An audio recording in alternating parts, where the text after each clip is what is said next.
미지의 세계를 향한 인간의 탐험은 끊임없이 이어져 오고 있습니다. 1914년 영국의 한 탐험가 어니스트 세클턴은 27명의 대원을 이끌고 이제 남극 대륙 탐험에 나서게 됩니다.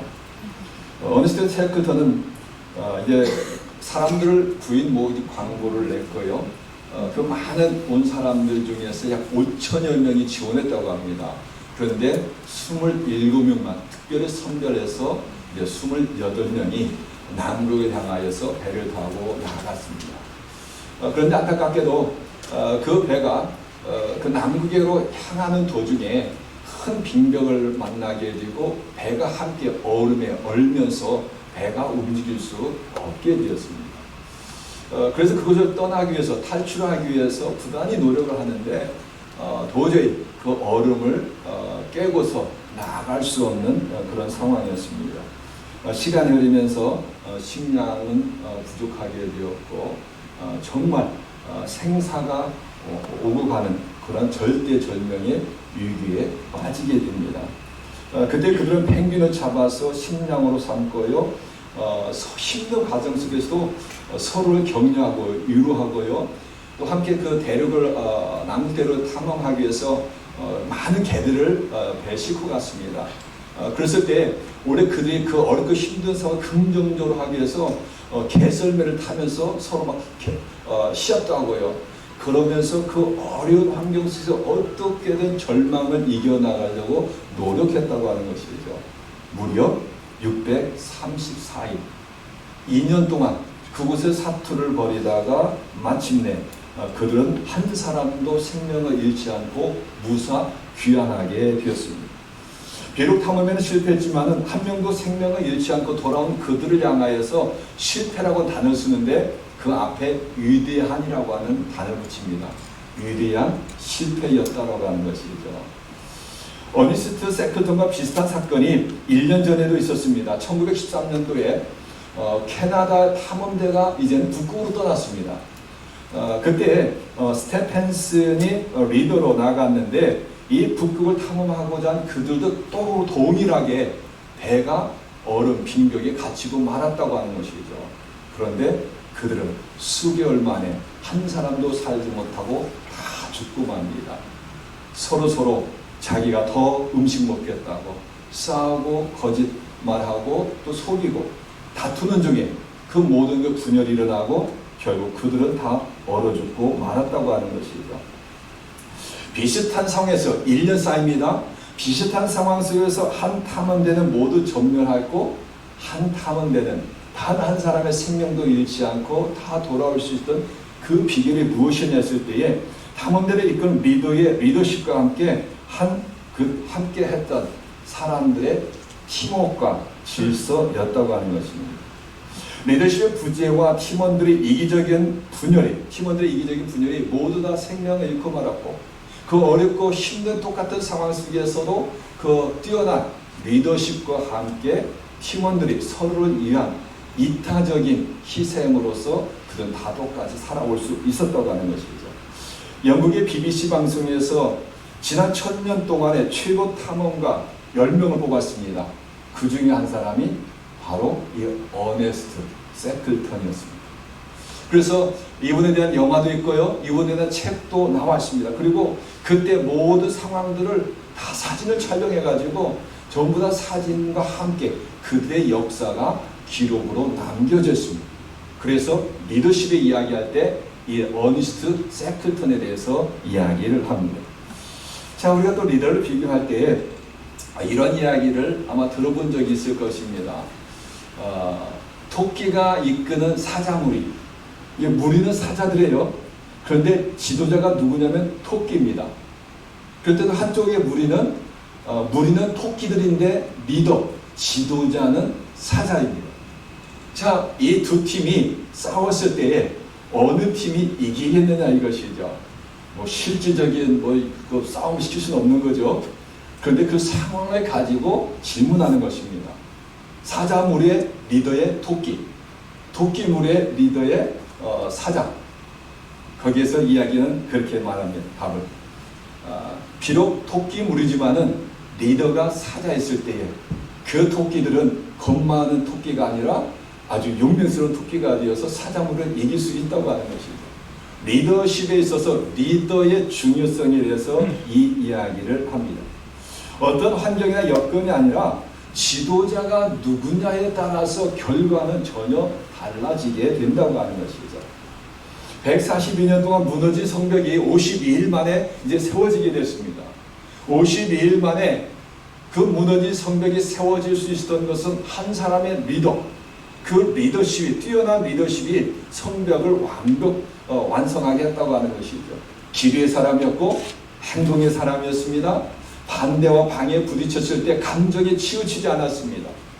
그리고 10번 넘어져도 또 결코 넘어지지 않는 그러한 굳건한 믿음으로 나아갔던 느헤미야의 뛰어난 리더십이 있었기 때문에 가능하였다고 하는 것이죠. 그런데 뛰어난 리더십을 발휘했던 이 느헤미야는 오늘 말씀에 보면은 새로운 리더들을 세웁니다. 진정한 리더는 어떤 사람일까요? 모든 것을 나 혼자 다 하겠다. 그 사람 능력 있죠. 뛰어나죠. 그러나 진정한 리더십은 자신의 리더십을 발휘할 뿐만 아니라 새로운 리더들을 새롭게 계속해서 발굴해내서 리더를 세우는 사람이라고 하는 것입니다. 우리 예수님께서 이 땅에 오셨습니다. 구원의 사역과 복음을 전하시고 많은 일을 하셨는데 예수님이 최고의 리더자죠. 그런데 예수님께서 3년 동안 복음을 전하시면서 예수님이 중요하게 하셨던 것이 무엇입니까? 12명의 제자를 뽑아서 12명을 리더화시킨 겁니다. 그래서 나중에 그들에게 리더십을 주고 예수님은 하늘로 떠나십니다. 그럼 별 볼일 없던 사람들, 뭐 자랑할 것도 없고요. 그들이 뭐 지혜라든지 지식이라든지 용맹성이라든지 뭐 진학이라든지 뭐 세상적인 거 별로 자랑할 것이 없었던 그들을 통하여서 세상을 복음화시킵니다. 뛰어난 리더십은 이처럼 새로운 리더를 발굴해서 리더를 세우는 사람이라고 하는 것입니다. 느헤미야는 독불 장군처럼 모든 것을 자기 혼자 다 하는 사람이 아니었습니다. 새로운 리더를 세우면서 함께하였다고 하는 것이죠. 이미 느헤미야 3장에서 성벽을 세울 때도 그 모든 성벽 약 3km가 되는 그 성벽을 세울 때에도 곳곳마다 적재적소의 사람들을 세워서 함께 성벽을 세워갔다고 하는 것이죠. 그때도 이미 리더십을 발휘하였습니다. 그리고 지난주에 말씀을 통해 살펴봤듯이 이제 52일 만에 성벽이 다 완성되었습니다. 오늘 말씀 속에 보면은 성벽이 다 완성되었을 때에 느헤미야가 제일 먼저 무엇을 했는지를 보여줍니다. 오늘 말씀 1절과 2절 전반부의 말씀입니다. 제가 말씀 읽어드립니다. 성벽이 건축됨에 문짝을 달고 문지기와 노래하는 자들과 레위 사람들을 세운 후에 내 아우 하나니와 영문에 관한 하나냐가 함께 예루살렘을 다스리게 하였는데, 세웠다, 다스리게 하였다, 리더들을 세웠다고 하는 것이죠. 느헤미야가 성벽이 제일 완성됐을 때 제일 먼저 했던 것은 리더를 세우는 것입니다. 레위 사람들 중에서 성문을 지킬 수 있는 문지기와 책임자들을 세웠고요, 성전에서 하나님을 찬양할 찬양사역자들을 세웠고요, 그리고 성전에서 봉사할 레위 사람들을 세웠다고 하는 것이죠. 그리고 또 그들을 정치적으로 다스릴 정치적인 일꾼도 필요했습니다. 그랬을 때 친동생이었던 하나니아와 관원으로 썼던 하나냐, 이름이 비슷해요. 하나니, 하나냐. 예, 뭐 하나니, 하나냐. 같은 이름 같아요. 같이 질문하는 것 같아요. 그런데 이 하나니와 하나냐 두 사람을 지도자로, 리더로 세웠다고 하는 것이죠. 자, 이제 오늘의 이 말씀을 통해서 오늘 1절과 2절 말씀을 중심으로 살펴볼 텐데, 지도자의 자격, 오늘 말씀을 통하여서 지도자의 자격 세 가지를 보여주고 있습니다. 자, 리더의 자격입니다. 첫째, 함께 원팀을 이루는 자. 함께 원팀. 내 아우 하나냐와 영문에 관한 하나냐가 함께 예루살렘을 다스리게, 함께 다스리게. 여기를 통해서 원팀이라고 하는 것이죠.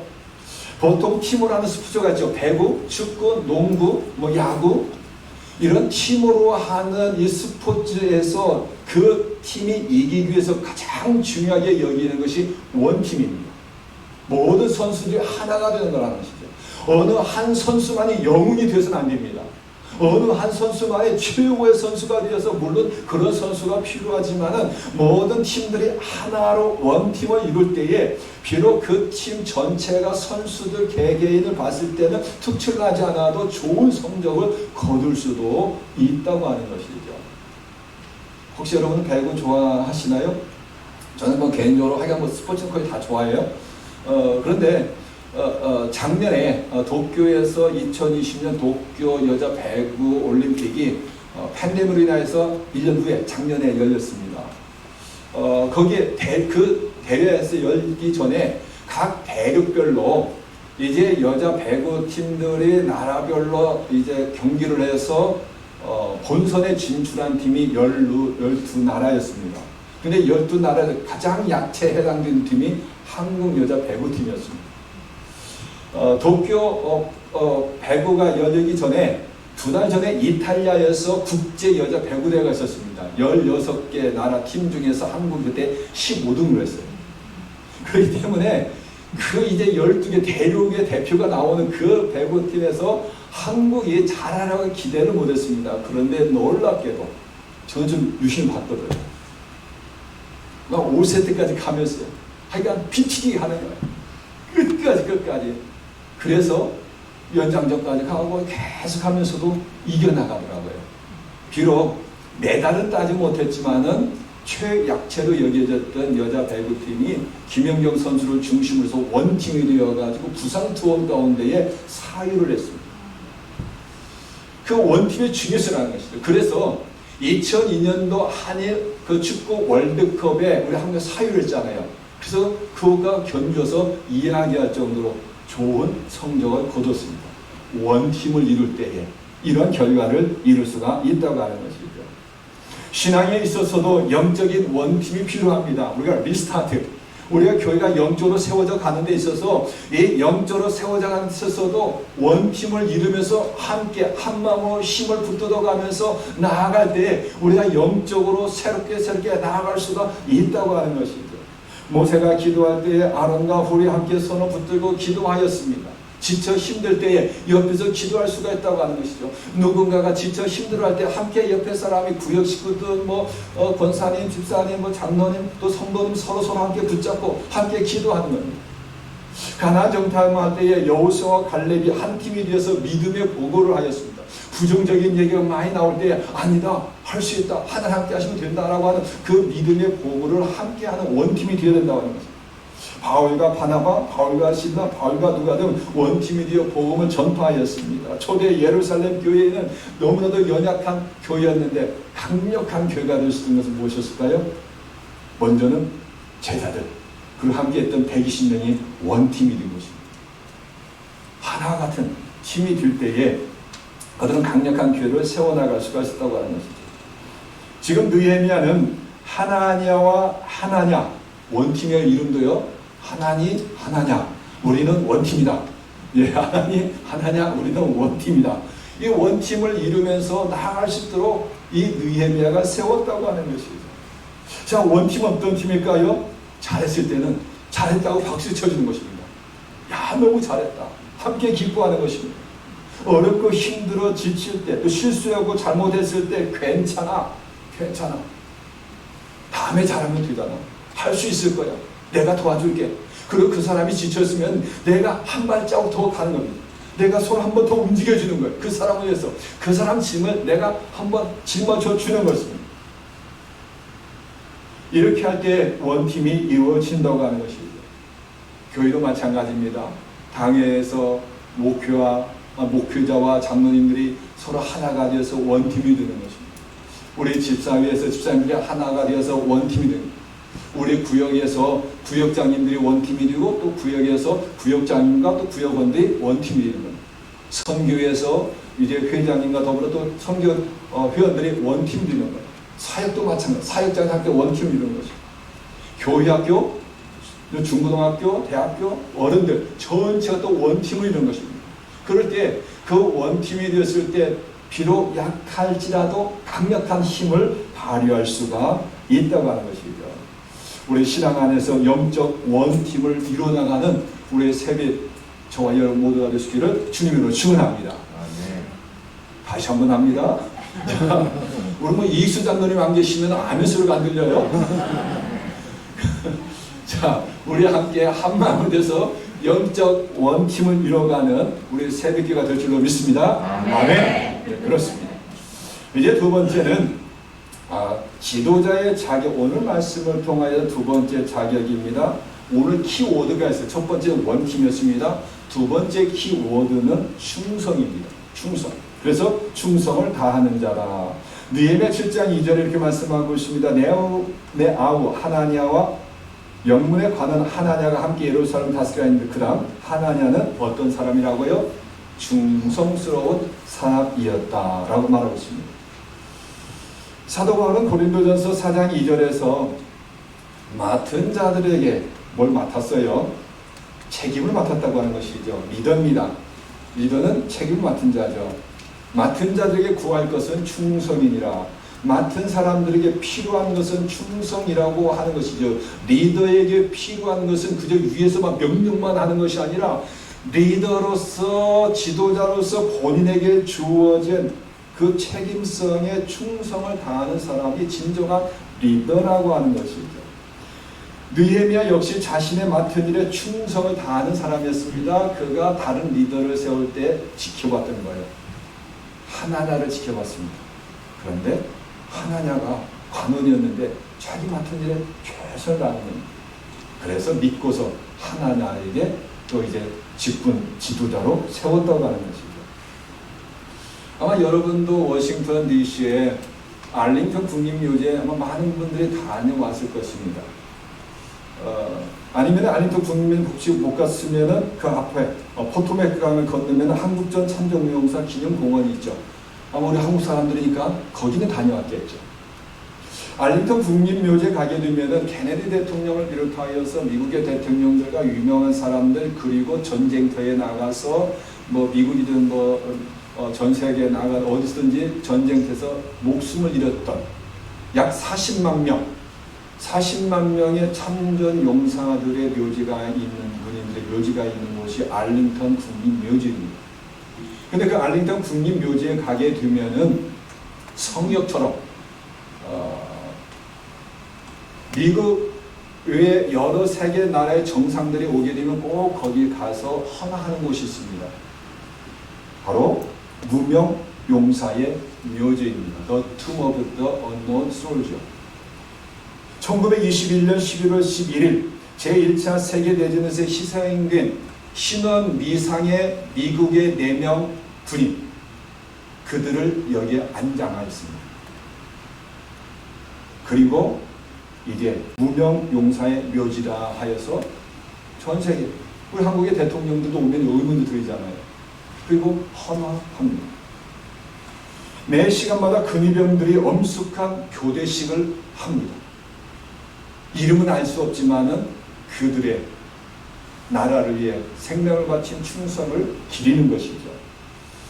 이제 알링턴 국립묘지에서 포토맥을 건너면 한국전 참전용사 기념공원도 있는데 한국전 참전 기념 그 동판에 보면은 이런 글이 쓰여 있습니다. Freedom is not free 이 글도 크게 쓰여 있고요. 그 앞에 보면은 스크린 통해서 보일지 모르겠습니다. Our nation honors her sons and daughters who defend the country they never knew and a people they never met. 우리나라는 우리 국민은 알지도 못하는 나라 만나본 적도 없는 국민을 수호하도록 부름을 받아 응답한 우리의 아들과 딸들에게 경의를 표한다. 전혀 알지도 못하는 나라, 한 번도 만나보지 못한 그 나라를 보호하고 수호하기 위해서 생명을 바친 그들을 우리는 기억한다고 하는 것입니다. 그들의 명예를 우리는 높인다고 하는 것입니다. 지난 7월 27일 약 한 달 전이죠. 7월 27일 약 한 달 전에 한국참전용사 기념공원 내에 한 헌당식이 있었습니다. 준공식과 헌정식이 있었는데 한국전 전사자 43,808명의 이름을 기록한 약 16개월 동안 그 작업을 했습니다. 전쟁에서 나가서 한국전을 위해서 죽은 미군 병사들 그리고 카츄사 병사들 43,808명의 이름이 새겨진 그 추모의 벽을 헌정하는 그러한 시간이 있었습니다. 추모벽에 이름이 새겨진 그는 누구이겠습니까? 충성을 다한 군인들이었습니다. 이름이 알려지지 않은 그 무명의 용사들 누굽니까? 충성스러운 군인들이었습니다. 그리스도인들은 어떤 사람들이었을까요? 디모데후서 2장 3절에 네가 디모데에게 말합니다. 그리스도의 좋은 군사다. 우리를 군사라고 말합니다. 그리스도의 좋은 군사다. 하나님의 나라를 위해 맡은 일에 충성을 다하는 하나님의 영적인 군사가 되어야 함을 말합니다. 한때 비겁학자였던 예수님의 제자들은 어떻습니까? 나중에 정말 충성을 다하는 제자들로 탈바꿈 합니다. 사도 바울도 로마에서 순교를 당하기까지 충성을 다해서 복음을 전하였습니다. 오늘날 한국교회가 있게 된 것, 오늘날 우리가 이곳에서 믿음 생활하게 된 것도 우리의 믿음의 선배들이 충성을 다해서 그런 신앙을 지켰기 때문에 그런 것이 이어진 것입니다. 저에게 네 분의 매형이 있습니다. 네 분의 매형이 있다고 하는 것은 누나가 4명이라는 거겠죠. 누나들이 4명입니다. 그래서 형과 제가 이제 있는데 누나들이 그런 한 얘기를 하는 들었습니다. 우리가 절대 우리 동생들 결혼시키기 위해서는 누가 여자친구 데려오면은 절대 우리는 상관하지 말자. 그런 얘기 하더라고요. 그런데 약간 옆길 나갔는데 그 누나들 중에 4분의 매형 중에 있는데 모든 분들이 신앙생활 열심히 하는데 유독 순교자적인 신앙을 가진 매형이 한 분이 계십니다. 이미 이제 연세도 그분은 80세가 되셨기 때문에 교회는 은퇴하고 이제 원로 장로님으로 계시는 분인데요. 저희 둘째 매형이신데 정말 순교자적인 신앙, 참 보수 중에 보수, 고신측의 신앙을 가지고 계세요. 그런데 그 이유가 있습니다. 그 매형의 아버님이 순교자셔요. 전도사님이셨는데 일제시대를 거치시고요. 선교사님을 통해 복음을 받아들였고 이제 목회자의 길로 들어서서 일제시대를 거치고 그 다음에 6.25 전쟁을 맞이했을 때에 정말 그 교회를 지키면서 신앙을 지키는 가운데에 공산당에 끌려가서 총살당하셨습니다. 그래서 논바닥에 버려져서 순교당하신 분이 저희 매형의 아버님이십니다. 어린 시절 아버지의 그런 신앙을 받고 그것이 이분까지 막 피줄이 흐르는 거예요. 그러니까 지금 이 편안한 시대에 살면서도 자유의 시대에 살면서도 항상 그런 영적인 그런 순교자적인 신앙을 가져가는 것을 제가 볼 수가 있었습니다. 이처럼 우리 한국에 오늘날 기도가 있을 수 있었던 것은 믿음의 선배들의 눈물과 기도, 목숨을 바쳐 순교하는 신앙의 피가 오늘의 한국교회를 있게 했다고 하는 것이죠.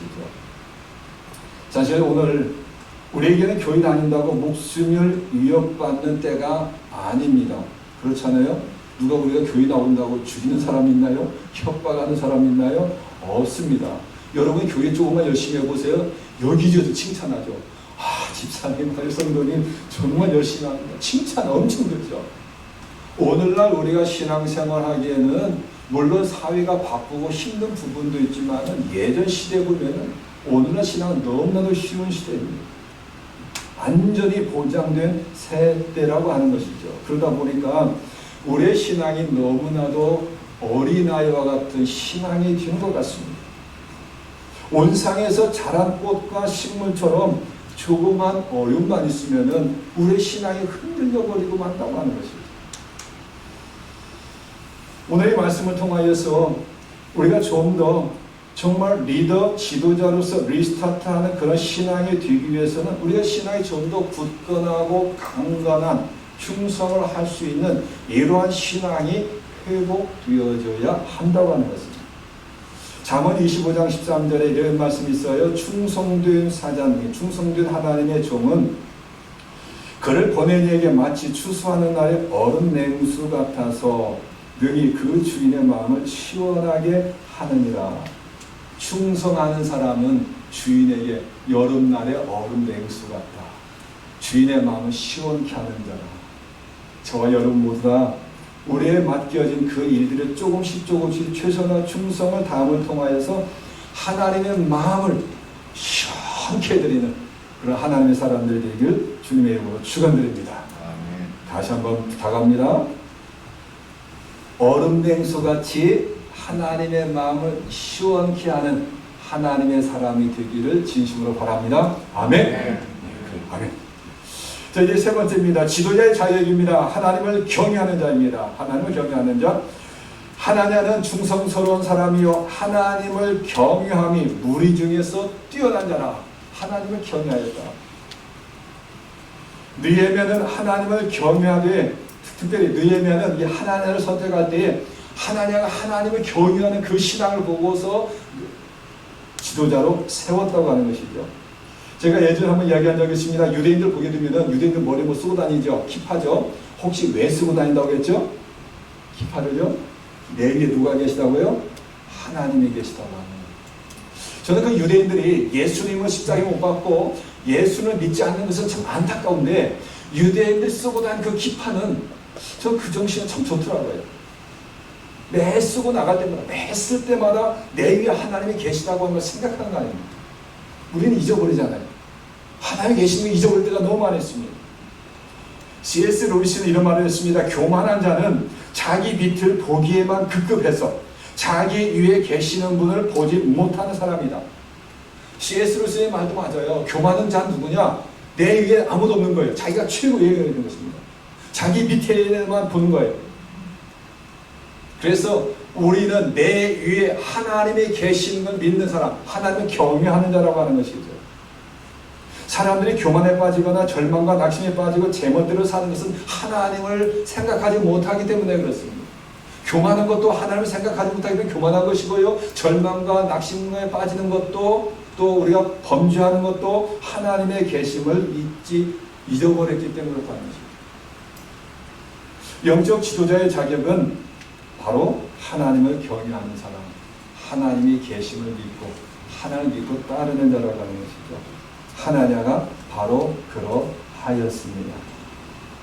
백범 김구 선생은 이런 말을 하였습니다. 눈길을 걸어갈 때에 어지럽게 걷지 마십시오. 오늘 내가 걸어간 길이 훗날 다른 사람의 이정표가 될 것입니다. 앞길을 걸어가는 리더는 바른 길을 걸어가는 것처럼 앞길을 교회의 영적 리더는 먼저 하나님을 경외하는 바른 신앙으로 갈 때 그 뒤를 따르는 사람이 똑같이 하나님을 경외하는 신앙을 갖는다고 하는 것이죠. 주인이 강아지를 많이 사랑하면은 다른 사람도 강아지를 무시 못합니다. 그런데 부모가 자녀를 함부로 대하면 다른 사람도 그 자녀를 함부로 대할 가능성이 있습니다. 어떻게 하냐에 다르다는 것입니다. 앞서 있는 사람이 하나님을 어떻게 섬기고 믿음으로 나가느냐에 따라서 따라가는 사람도 그렇게 간다고 하는 것입니다. 그런데 하나냐는 하나님을 경외하는데 무리 중에서 뛰어난 자라. 그리고 백분 김구 선생의 말씀처럼 눈길을 걸을 때 앞으로 똑바로 걸어가십시오. 누군가 뒤따라가는 사람이 그 발자국을 따라갈 것입니다. 우리가 부모 교육을 할 때 중요한 것이 있습니다. 자녀들을 교육할 때에 말로서 자녀를 교육하려고 하지 마시고 등을 보여주십시오. 바르게 사는 모습을 보여주십시오.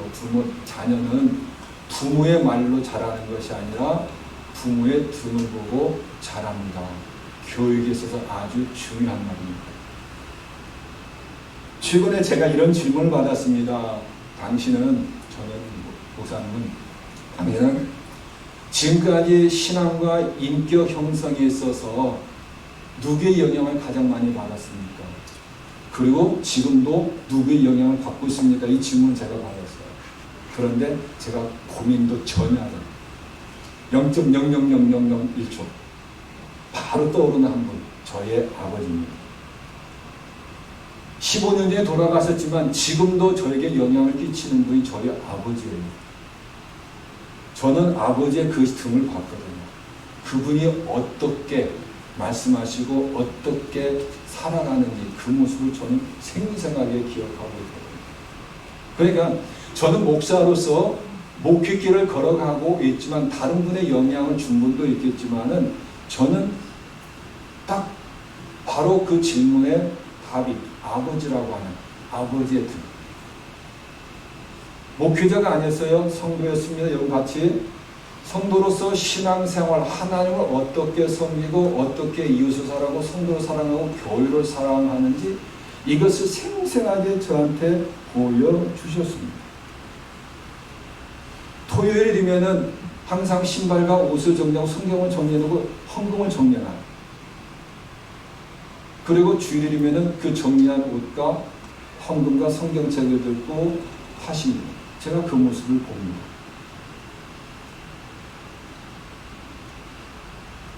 가난한 가정이었지만 매주 저는 헌금을 들고 갔어요. 어릴 때 10원씩 꼭 헌금을 줘요. 그래서 헌금을 바쳐라. 한두 번은 제가 딴 데 쓴 것 같아요. 가게가 사모을수록 했잖아요. 한두 번 제가 딴 데 쓴 것 같아요. 그런데 매주 헌금을 주셨어요. 그리고 주일 성수에 대한 신앙을 저한테 철저히 보여주셨습니다. 누나 한 분이 결혼하는데 주일에 결혼했어요. 아버지 안 가셨어요. 주일에 결혼한다고 아버지, 신부 아버지가 그 신부를 데리고 가셨는데, 해주셨는데, 넘겨주셨는데, 그 사위한테 안 가셨어요. 왜냐면 그 사돈 되실 분이 완전 시골 사시는 분인데 믿지 않는 분이었거든요. 작년에, 그 금요죠? 가는데 그 얘기를 언뜻 했던 것 같아요. 그런데 그분이, 그 매형이 이제는 장로님이셔요. 다 신앙생활 하시죠.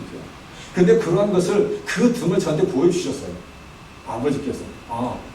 교인은 어떻게 섬기고, 헌금생활은 어떻게 하고, 주일은 어떻게 섬기고, 교인은 어떻게 섬긴다. 일주일에 화요일은 매주 할머니 전도하는 날이었습니다. 새벽기도 갔다 오면은 하루 종일 전도하고 밤에 들어오세요.